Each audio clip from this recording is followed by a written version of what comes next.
안녕하세요. SPNSTV의 조준호 PD입니다. 전범선과 역사 테라피 이번 편 시작해 보시죠. 안녕하세요. 안녕하세요. 반갑습니다. 예, 수고님. 반갑습니다. 예.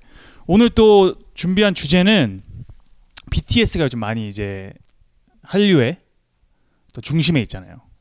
잠깐 군대가 있긴 하지만은 한류가 계속 커지고 커지면서 또 이런 생각이 들더라고요. 이거의 시작은 누구였는지, 한류의 아버지 아니면 어머니는 누구였을지 그게 좀 궁금하더라고요. 그래서 또 저희 준비해온 그 인물이 있잖아요. 누구죠? 맞습니다. 이름부터가 이제 한류의 아버지 같은 이름인데 네. 남준. 맞네.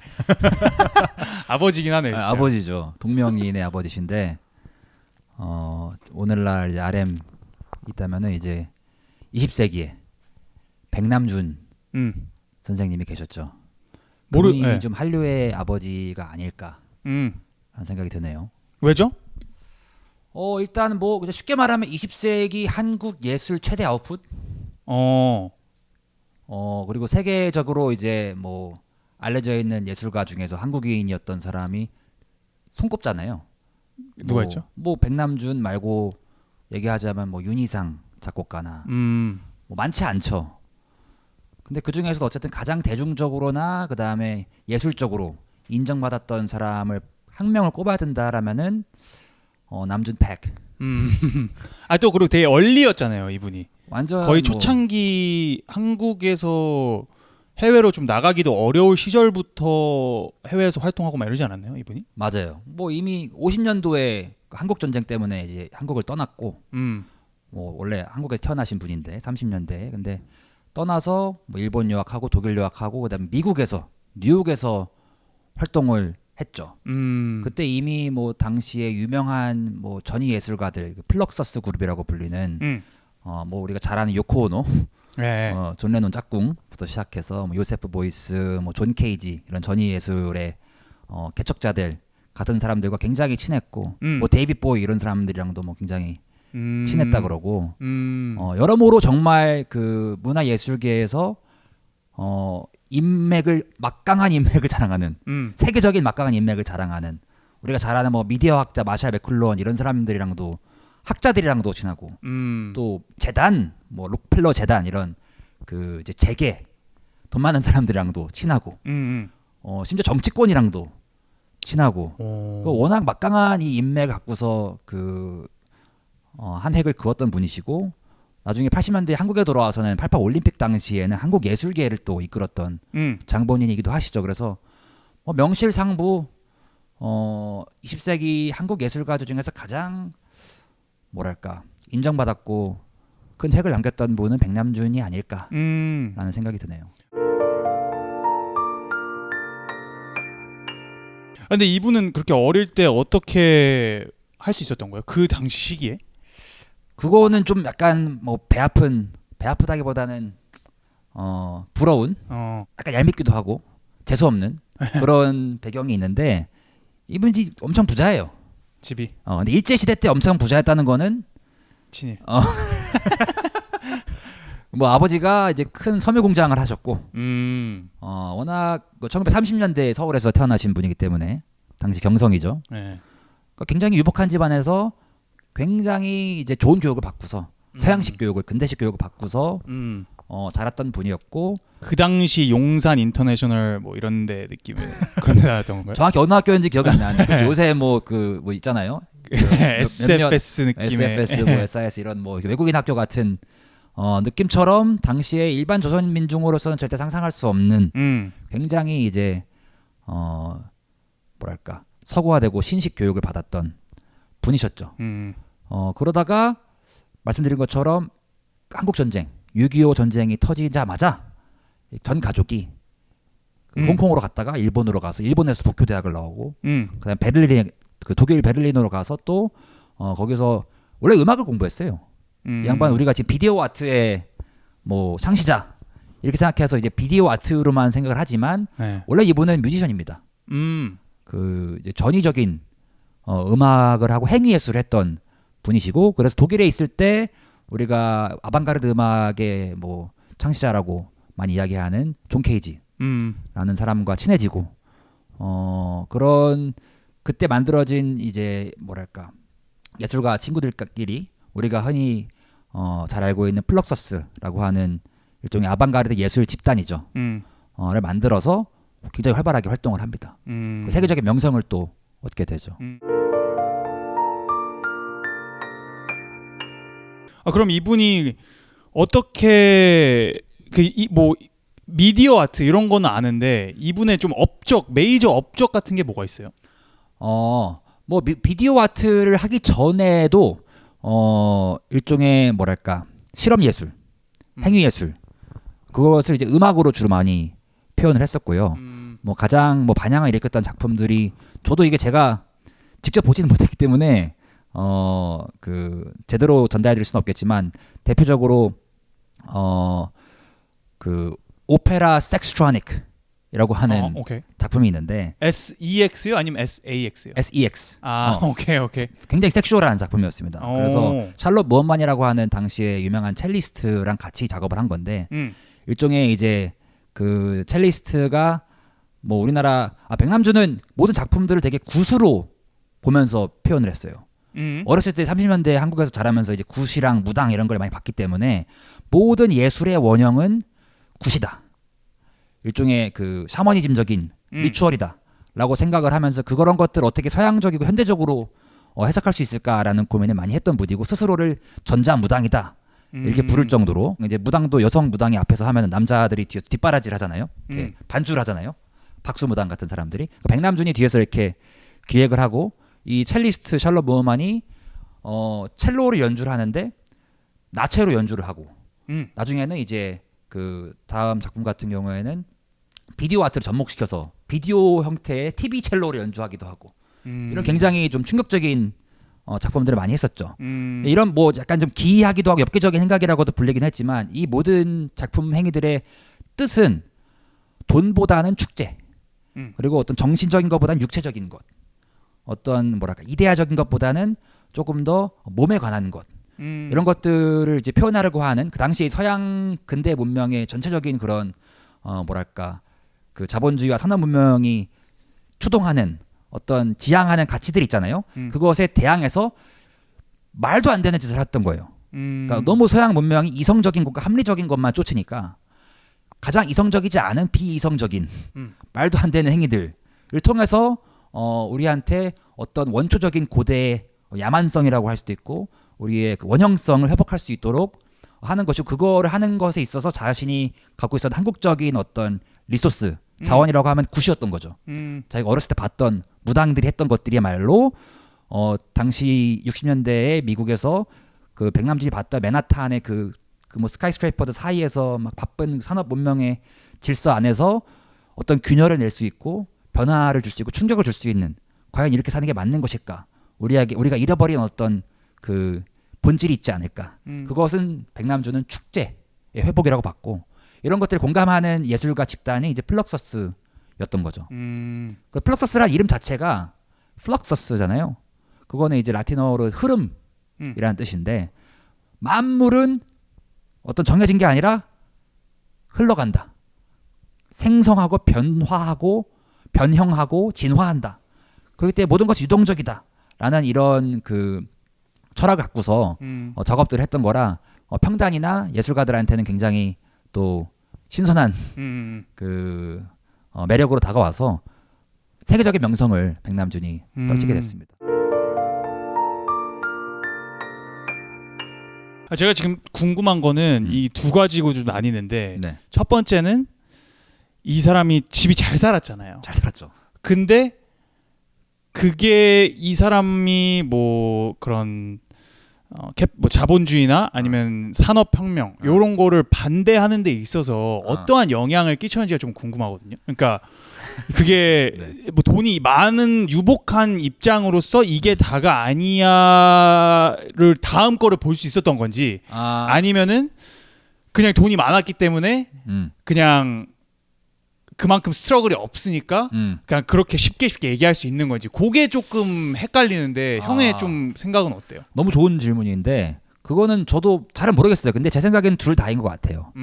그 물론 무조건 맞는 얘기인 것 같은 것이 굉장히 유복한 집안이었고 그렇기 때문에 말씀드린 것처럼 굉장히 최첨단 교육을 받았었고 당시 어떻게 보면은 가장 엘리트 집단에 속해 있었던 거거든요. 한국인으로서는 정말 당시에 상상하기 힘들었던. 근데 그렇기 때문에 이 양반은 이때부터 일찍이 이 산업 문명의 한계 본 거죠. 공허함. 산업 문명의 이 공허함이 있고 예술을 왜 하냐라고 물으면 예술은 자기는 인생에 별거 없으니까. 인생이 별거 없으니까 한다. 그러니까 산업 문명의 가장 큰 병폐가 어떻게 보면 허무함이잖아요. 뭐 실존주의가 나오는 것도 그렇고 우리가 다들 그래서 뭐 어쩌라고 돈 많이 벌고서 뭐 성공하면 뭔데 행복해지나? 이런 근본적인 질문들을 어렸을 때부터 이 양반은 했던 것 같아요. 그리고 당시에 가장 앞서 있는 학자들과 예술가들과 교류하면서 일찍이 21세기를 계속 내다봤었어요.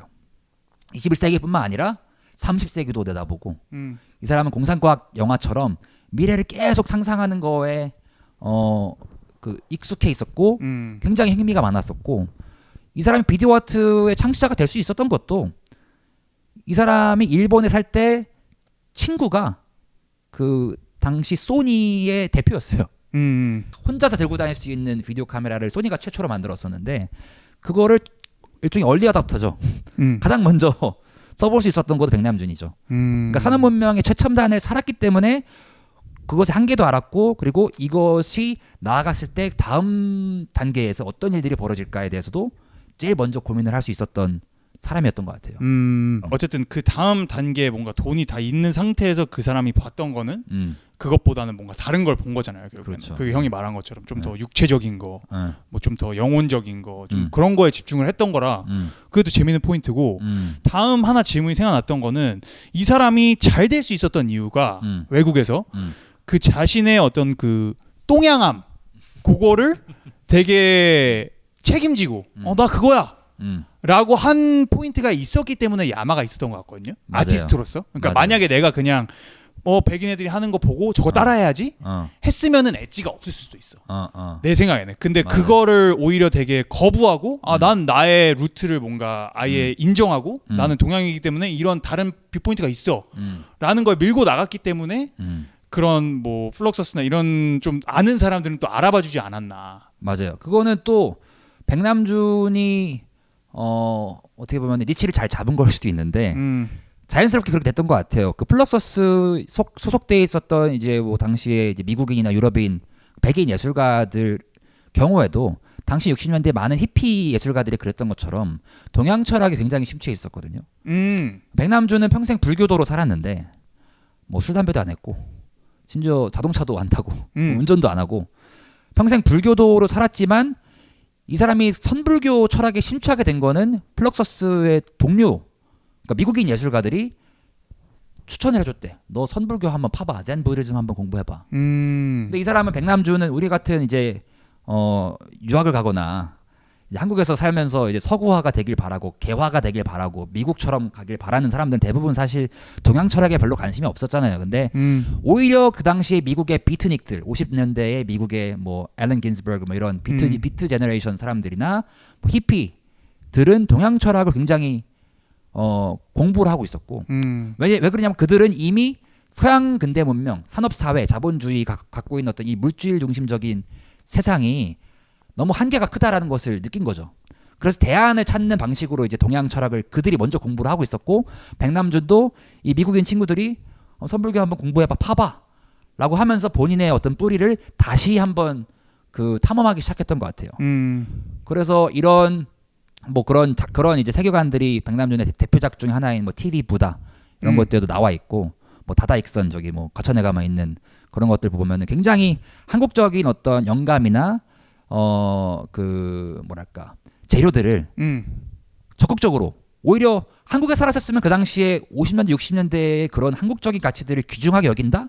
쉽지 않았을 것 같거든요. 오히려 일찍 한국을 떠서 대신 한국에서 어렸을 때 살면서 30년대 40년대에 봤던 그 어렸을 때 봤던 경험들이 다 성인이 돼서 예술을 할 때 재료가 되잖아요. 그런 원재료들은 있는데 편견 없이 있는데 한국이 50년대 60년대 70년대 이런 근대화 산업화를 했을 때의 그 뭐 예를 들어서 무당이나 굿 이런 것들도 70년대에 미신타파 운동하면서 다 사라진 거거든요. 근데 그때는 우리는 애써 우리 한국적인 것들을 좀 없애려고 하고 지우려고 했어요. 음. 아니 우리한테 이게 되게 트라우마였거든. 음. 이게 일제 때도 그렇고 뭐 미국이나 러시아가 들어와서도 그렇고 우리한테 계속 미개하다고 하잖아. 그렇지. 너네들은 미개하기 때문에 그리고 실제로 그래서 힘이 없어서 정복을 당했었고 지배를 당했었고 차별을 당했었으니까 우리는 애써 우리의 것들을 어떤 뭐 굿하는 것들이나 뭐 이런 선불교나 이런 것들을 잊으려고 했었을 때 백남주는 그때 오히려 외국에 있었으니까 이런 편견이나 어떤 그 차별에서 자유로웠던 거지. 이게 나의 영혼이고 이게 나의 뿌리고 그래서 자신이 단군의 자손이라고 굉장히 백남주는 나는 단군의 자손이고 몽골리안이고 오메가 가면 난 메가 몽골리아도 얘기하는 것처럼 몽골 그 자신의 어떤 핏줄을 굉장히 긍정하면서 그걸 가지고 예술로 승화를 하는 작업을 했던 거죠. 아, 되게 좋은 포인트인 것 같아요. 그리고 네.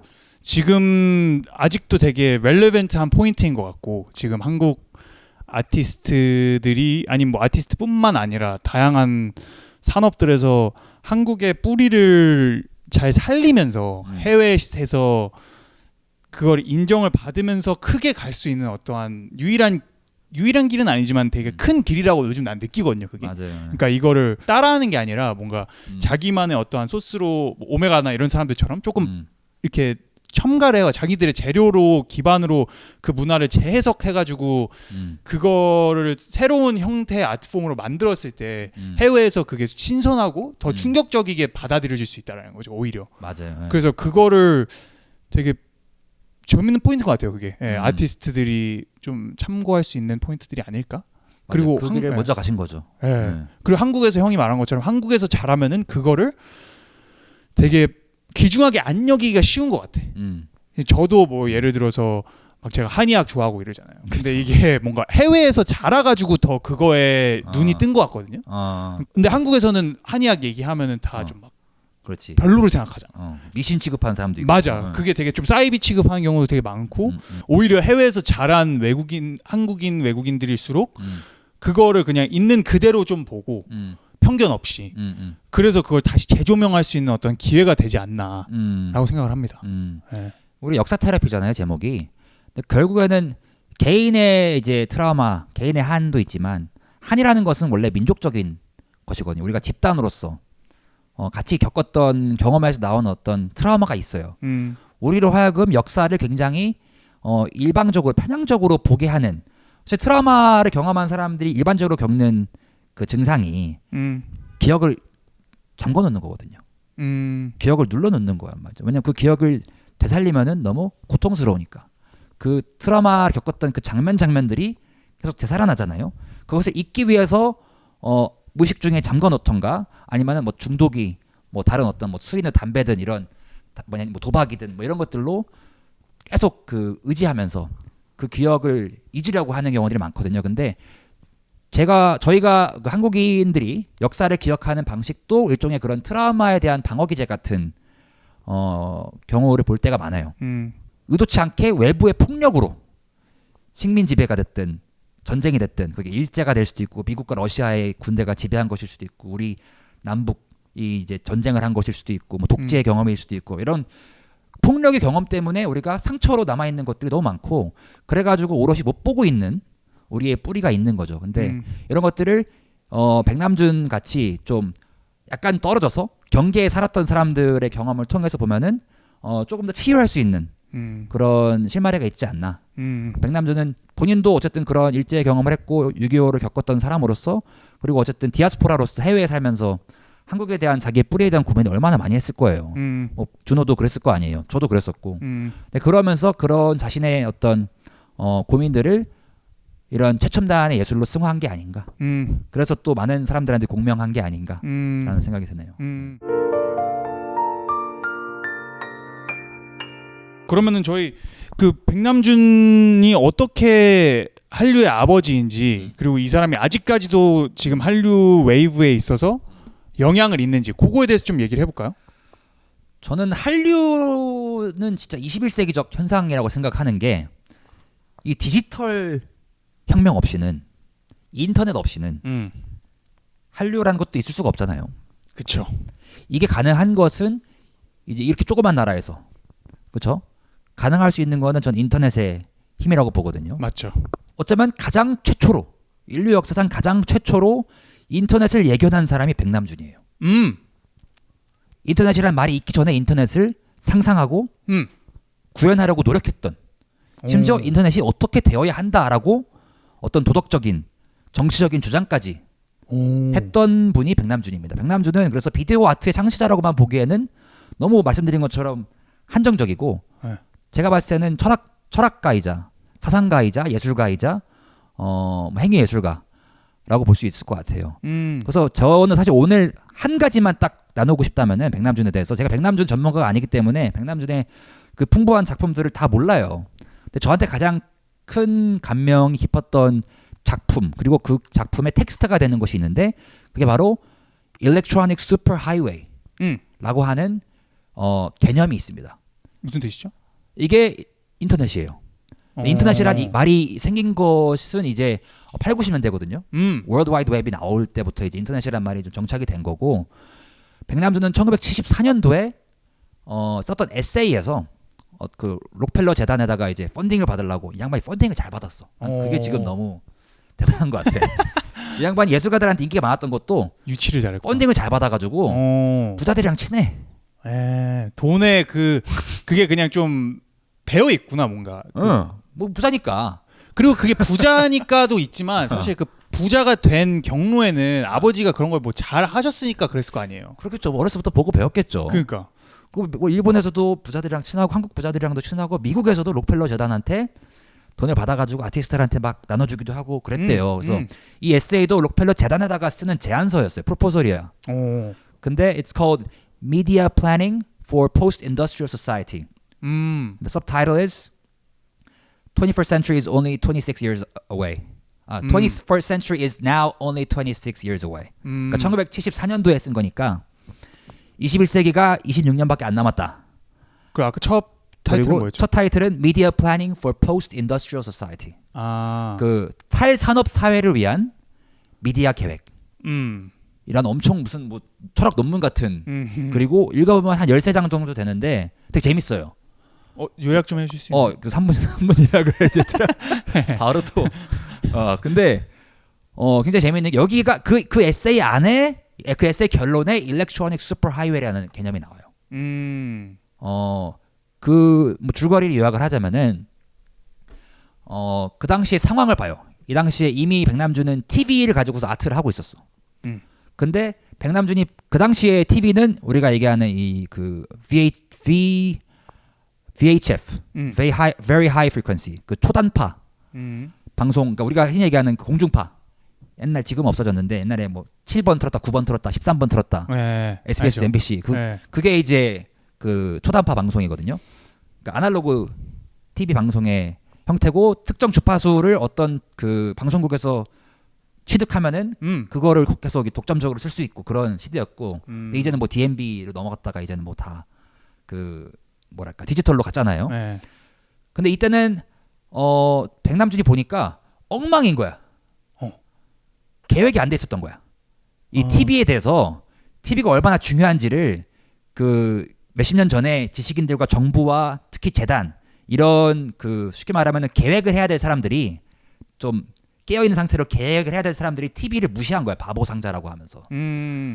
그래서 TV를 완전히 그냥 기업의 논리에 맡겨버린 거죠. 지금도 사실 우리 디지털 미디어 환경이 완전 난장판이잖아요.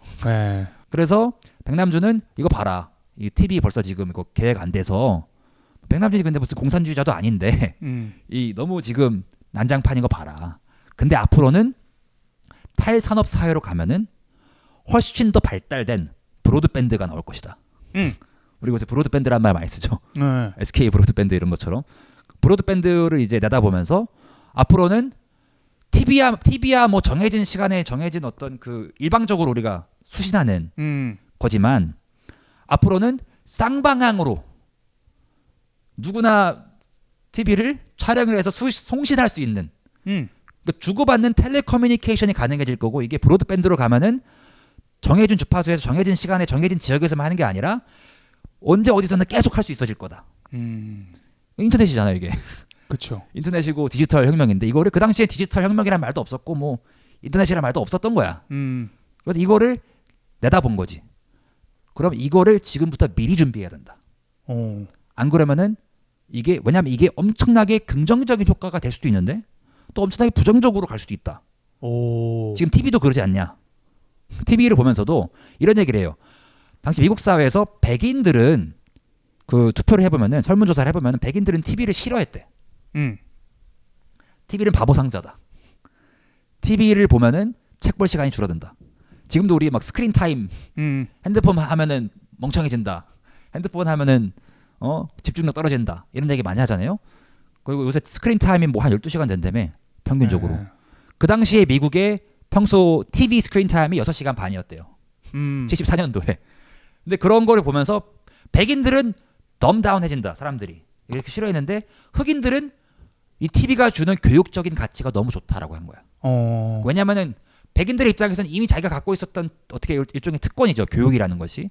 교육에 대한 접근성이 뭐랄까 이제 퍼지고 약간 그 퀄리티가 이렇게 떨어진다고 생각을 하니까 안 좋게 봤던 건데 그런 특권이 없었던 흑인들이나 어떤 다른 이제 소수 계층에서는 TV를 통해서 원래 못 봤던 정보들을 배울 수 있게 된 거지. 그러니까 이거는 TV가 엄청 민주적인 힘을 갖고 있다라고 백남준은 본 거예요.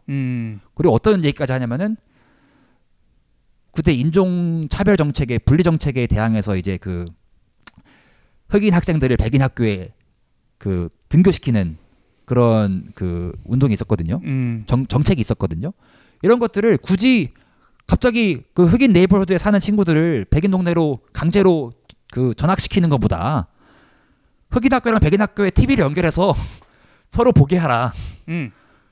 그게 사실 근데 지금 우리가 스마트폰으로 전 세계에 있는 모든 문화들을 다 볼 수 있잖아요.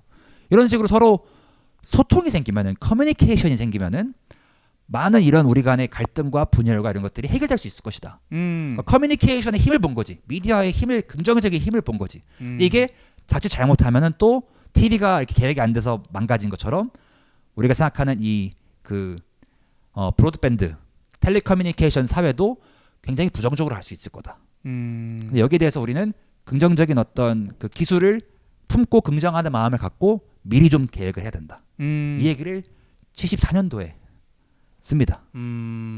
진짜 앞서가신 거죠. 그렇네요. 이거는 뭐 한국인인 중에서 제일 앞서간 게 아니라 전 세계인들 중에서 가장 앞서간 이 생각을 한 거예요. 그 당시에. 그 인터넷이라는 개념이 없기 전에 그 어떠한 다음 시대의 디지털화되는 삶을 본 거군요, 이분은. 그렇죠. 맨날 집에서 혼자 TV 연결시키고 막 그 비디오 아트 연구하고 기계들 가지고서 이제 연구를 하고 있었기 때문에 이거 이렇게 하다 보면은 좀 있으면은 뭐 다 TV 있고 다 카메라 있고 다 팩스 있고 다 전화기 있고 하면 이건 뭐 완전 네트워크가 되겠다. 일방적인 그 라디오나 TV는 일방적이잖아요. 퍼뜨리는 거잖아. 그게 아니라 누구나 받는 만큼 보낼 수 있어지는 네트워크가 되겠다라는 상상을 한 거지. 그럼 그 백남준이 여기서 우리가 조심해야 될 거는 뭐가 있다 그래요? 그거를 그런 시대가 오면서 조심해야 될 거는 저는 정말 놀랐던 것 중 하나가 백남준이 말하자면 생태주의자예요. 그게 무슨 말이죠? 환경을 굉장히 생각합니다. 그러니까 사실 나는 최근에도 뭐 그 박물관 갔다가 백남준 작품을 보면은 뭐 이렇게 쓰레기 많이 만드는 이 고철 덩어리들을 많이 만드셨나 했었어. 근데 이 양반은 기술을 통해서 어떻게 하면은 환경을 보호할까, 지구를 살릴까 이 고민을 해서 이 에세이에 담으셨어요. 난 이거 보면서 소름이 돋았어. 제 가장 최근 책이 기계살림이라는 책인데 그 기계살림이라는 책 주장도 어떻게 하면 기술을 이용해서 기계를 통해서 지구를 살릴까에 대한 이 고민이거든요. 이 고민을 일찍이 하셨던 거죠. 그 당시에 로마 클럽이라고 해가지고 1968년도에 로마에 모인 그 세계 지도자들이 이런 얘기를 합니다. 지구는 유한하고 지구가 유한하기 때문에 무한하게 성장할 수 없다. 맞죠. 경제적으로 뭐 되게 상식적인 얘기잖아요. 그러니까 근데 당시의 산업 사회와 자본주의는 무한 성장의 논리로 계속 돌아가고 있었어요. 우리 계속 GDP가 매년 성장해야 된다고 믿잖아요. 지금도 우리 맨날 뭐 GDP 올해 성장률 떨어졌습니다. 그러니까 전 세계 나라들이 다 GDP를 성장하려고 지금 노력하고 있다는 건데 그거는 물질 사회를 물질들을 계속 생산하고 유통하고 판매하고 소비하고 폐기하고 이거를 계속 하자는 거잖아요. 근데 근데 이거를 백남준이 봤을 때 이거는 더 이상 지속 가능하지 않다. 74년도에. 이미 60년대에 그런 얘기들이 있었던 것이고 그것을 근데 또 대부분의 이 생태주의자, 환경주의자들은 기술을 싫어해요.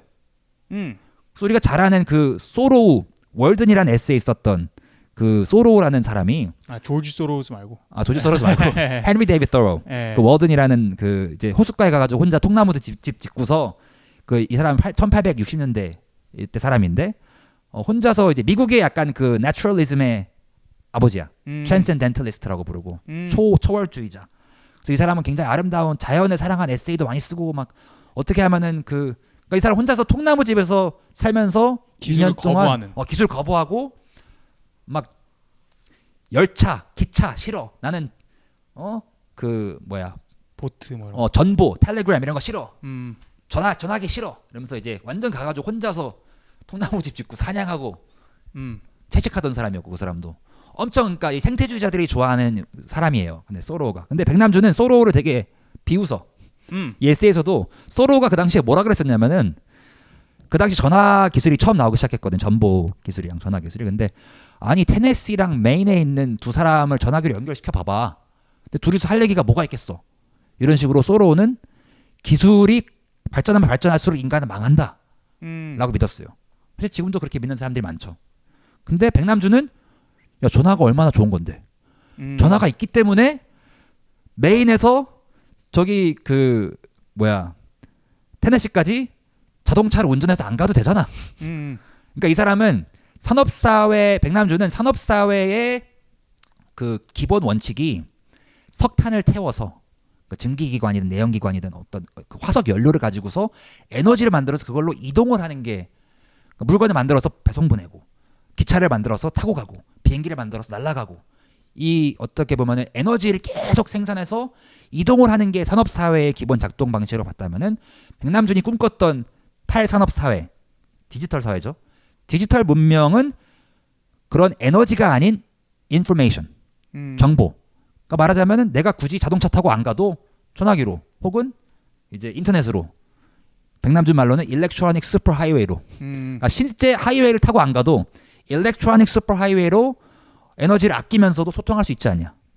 그러니까 이런 교통을 대체하는 것이 커뮤니케이션이다. 에너지를 대체하는 것이 인포메이션이다.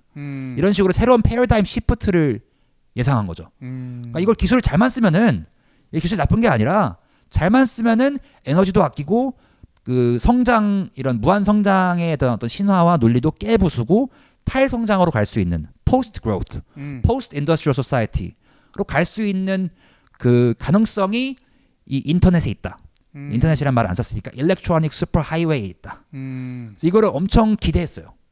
이 디지털 사회가 왔을 경우에 탈산업 사회가 왔을 경우에 우리가 더 연결되고 덜 움직이고 말씀드렸던 것처럼 백남준은 불교도라고 했잖아요. 선불교. 그냥 좀 덜 움직이고 좀 칠다운해서 젠하게 살 수 있는 그런 사회가 기술을 통해서 올 수 있을 거다라고 희망을 했던 거죠. 근데 안 그렇게 갈 수도 있다라는 것도 걱정을 한 거고.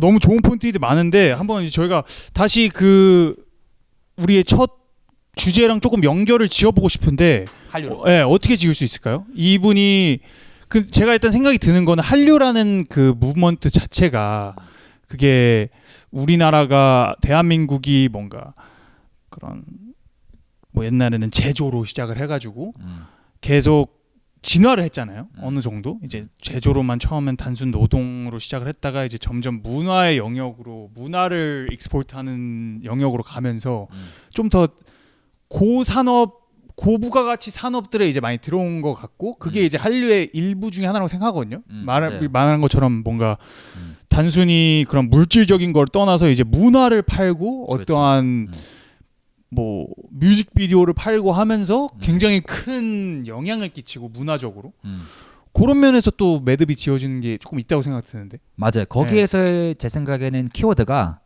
백남준이 이제 인생에 그러니까 말씀드린 거는 1974년도에 썼던 에세이고 이분이 2006년에 돌아가셨는데 90년대 쪽으로 가면 갈수록 점점 이제 기술도 발전이 됐고 그때 실제로 일렉트로닉 슈퍼 하이웨이라고 하는 작품을 만들었어요.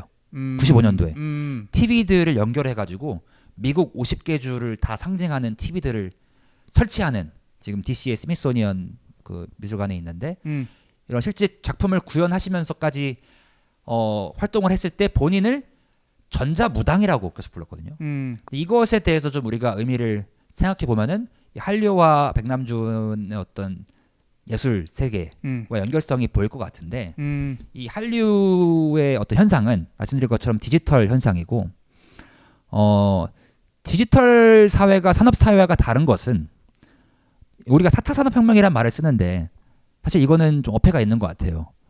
4차 산업혁명이 아니라 1차 디지털 혁명이라고 저는 봐요. 그러니까 산업혁명의 어떤 그 연장전이 아니라 아예 좀 획기적으로 바뀐.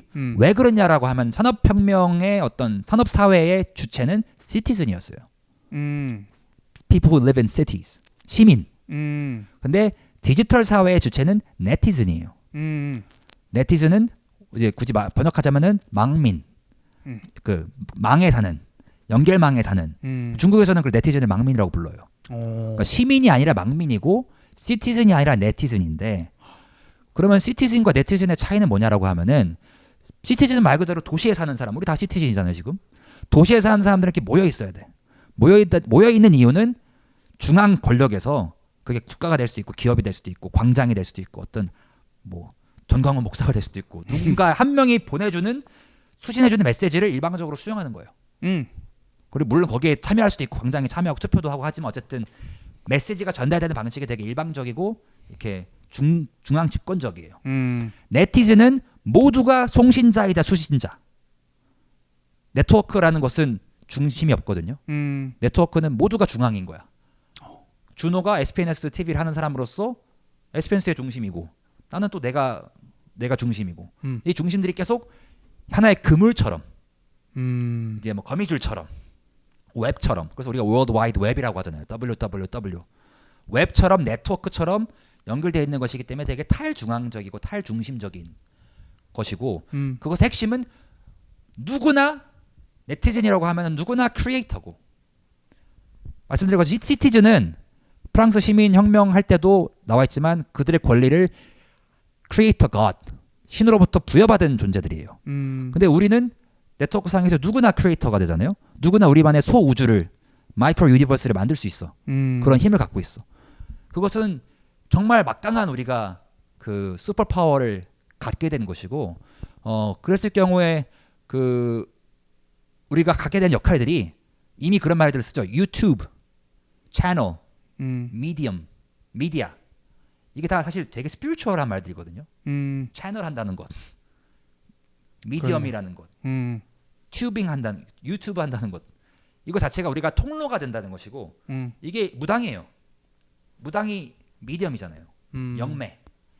근데 우리가 뭐 유튜브에서 죽은 백남준의 영상을 본다던가 마일스 데이비스의 뭐 재즈 라이브를 본다던가 이런 것들이 사실 죽은 영혼을 불러일으키는 것이고 이미 가신 영혼을 우리가 되살리는 것이고 그걸 우리가 채널링해서 전파하는 것이고 그러니까 한 명 한 명이 누구나 다 백남준이 스스로 불렀던 것 같은 전자무당이 된 거지. 일렉트로닉 미디엄이 된 거지. Everyone is a media now. Everyone is a creator, channel, media.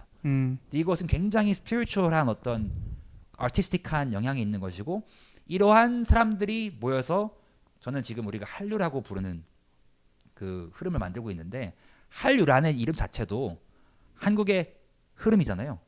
한국의 흐름이 Korean Fluxus예요. 백남준이 얘기했던 그 플럭서스라는 것이 우리가 이렇게 경직돼서 산업사회에 이렇게 맨날 무슨 군인들처럼 출퇴근하고 맨날 같은 기차 타고 같이 사는 게 아니라 각자의 흐름대로 서로가 이제 미디엄이 되고 채널이 돼서 상호 교류하면서 같이 진화해 나가자. 이런 움직임을 플럭서스라는 그 집단에서 했던 거라고 하면은 그게 오늘날 한류의 어떤 그 흐름에서 구현이 되고 있다라고 저는 보고 그렇기 때문에 이 백남준이 얘기했던 이 전자무당 그리고 일렉트로닉 슈퍼 하이웨이 이런 개념들이 약간 낯설게 느껴질 수 있지만 우리가 모르는 사이에 이미 우리가 SNS를 하는 것 자체도 채널링 하는 거잖아요. 그죠. 미디어가 되는 거잖아. 이것은 우리가 갖고 있었던 우리가 그 전에 없었던 힘을 인터넷이라고 하는 일렉트로닉 슈퍼 하이웨이의 어떤 힘을 통해서 탈산업적인 디지털적인 힘을 통해서 전파하고 있는 거죠. 근데 이것은 이것이야말로 사실 핵심적인 저는 변화라고 보고 이게 우리가 앞으로 21세기 살아감에 있어서 이 문명 전환이 지금 산업 사회에서 디지털 사회로 가고 있는데 거기에 있어서 핵심 변수가 아닌가. 그래서 이거에 대한 좀 우리의 사회적인 논의가 이번에 뭐 산업 사건이 일어나면서 유튜브의 힘 뭐 이런 얘기 많이 나오잖아요. 유튜브를 한다는 것이 뭘 뜻하는 건가? 이런 것들에 대해서도 같이 좀 얘기해보고 고민해볼 수 있지 않을까. 그럴 때 백남준이 정말 큰 어떤 선생님이 아닌가 그런 생각이 드네요.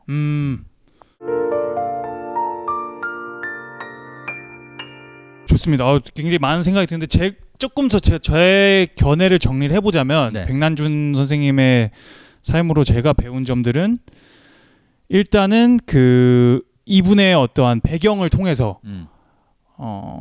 돈과 뭔가 그 물질적인 거, 산업적인 거 다음이 무엇일까라는 걸 우리가 유추해 볼 수 있는 것 같고 이 사람이 원했던 바라봤던 그거를 기반으로 보자면은 그것도 그가 돈이 많았던 유복한 집안이라는 게 되게 재밌는 포인트인 것 같아요. 왜냐면 그래야지만 할 수 있었던 포인트인 것 같아요. 지금 얘기도 들어보니까. 그래서 맞아요.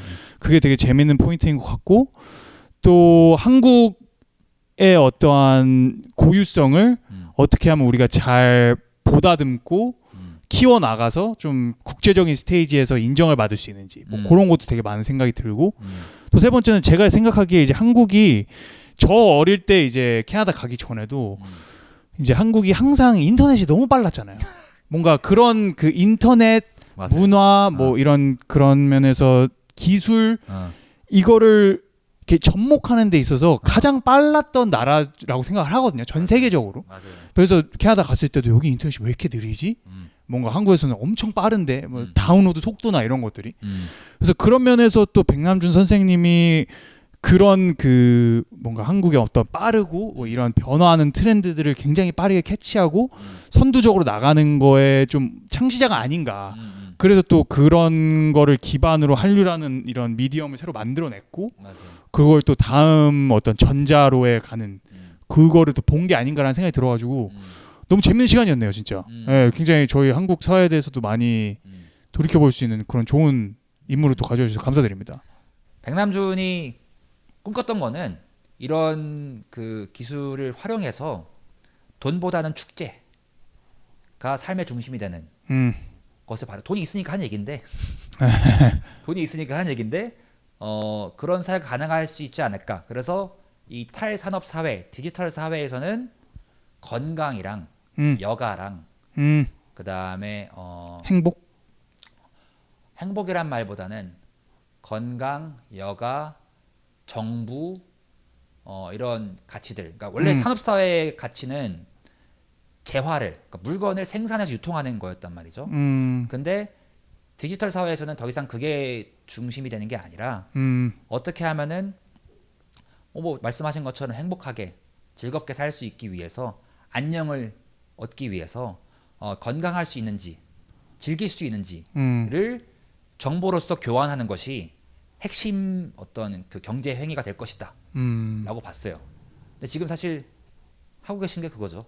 아 그래요? SBS TV에서 하는 것이 네. 뭐 우리가 무슨 뭐 공장에서 물건을 만들어서 그쵸. 하는 건 아니잖아요. 그냥 아가리 털고 그 정보 교환으로 정보 어떻게 교환. 한번 해보려고. 그렇죠. 정보 교환하고 서로 이야기를 채널링하고 이걸 통해 이게 너무 근데 중요한 가치가 될 수 있는 것은 우리가 일렉트로닉 슈퍼 하이웨이가 이미 건설된 이 디지털 사회에 살고 있기 때문이고 이거를 일찍이 백남준 선생님은 60, 70년대 때 꿈꿨었고 바랐던 세상이 이제 된 거죠. 알겠습니다. 그러면은 이제 마지막 저희 그 서머리 하는 코너로 네. 그 굉장히 짧은 한 1분 시간 정도에 저희 오늘 테이크어웨이 한번 요약해 주죠. 그럼 제가 질문을 드릴 테니까 네, 알겠습니다. 예, 어렵긴 하겠지만 너무 어려운데요? 예. 백남준이 어떻게 한류의 아버지죠?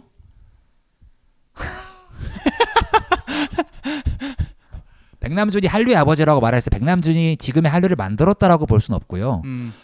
지금의 한류가 있었던 이유와 같은 이유 때문에 백남준이 예술적인 성공을 이뤘던 것 같아요. 그 같은 이유라고 한다면은 우리 한국인이 갖고 있는 어떤 문화적인 원형이고 그 문화적인 원형이라 한다면은 백남준이 스스로 전자무당이라고 불렀던 것처럼 구슬할 때 보여진 어떤 그 신기 있는 이성적이지 않고 합리적이지 않고 뭐랄까 직관적인 그리고 어떤 개념에 국한되는 것이 아니라 육체를 통해서 행위를 하는 그리고 더 중요하게는 이 축제 어떤 이 결과나 물질적인 성과를 앞세우는 것보다는 이 페스티비티 굿이라는 게 결국에는 잔치잖아요. 그런 것들을 목적으로 하는 이 예술 철학을 이 플럭서스라고 하는 흐름이라고 하는 이름으로 이 베타 테스팅을 하신 것 같고 그것을 우리가 한국의 플럭서스라는 이름으로 지금 우리가 퍼뜨리고 있는데 이것은 저는 백남준이 어떤 먼저 봤던 씨앗 같은 것이 한국이 이제 스스로 좀 창피해하지 않고 자부심을 가질 수 있는 이 시기가 됐기 때문에 full blossom을 하고 있는 것 같아요. 우리가한테 계속 있었던 그 원형인데 눈치 보고 억압당하고 차별당했기 때문에 애써 지어왔던 그 우리의 뭐랄까 철학과 삶의 방식 이것들을 이제는 당당히 한류의 이름으로 퍼뜨릴 수 있어지는 거죠. 그래서 백남준이 한류의 아버지라기보다는 한류의 원조다. 1세대 한류 스타다. 라고 보는 게 좋을 것 같습니다. 알겠습니다. 그럼 저희 이번 역사 테라피 여기서 마무리 짓고 네. 다음 편에 뵙기로 하겠습니다. 예. 감사합니다. 고맙습니다. 에이스. SPNS 정면 신호로 바뀌었습니다.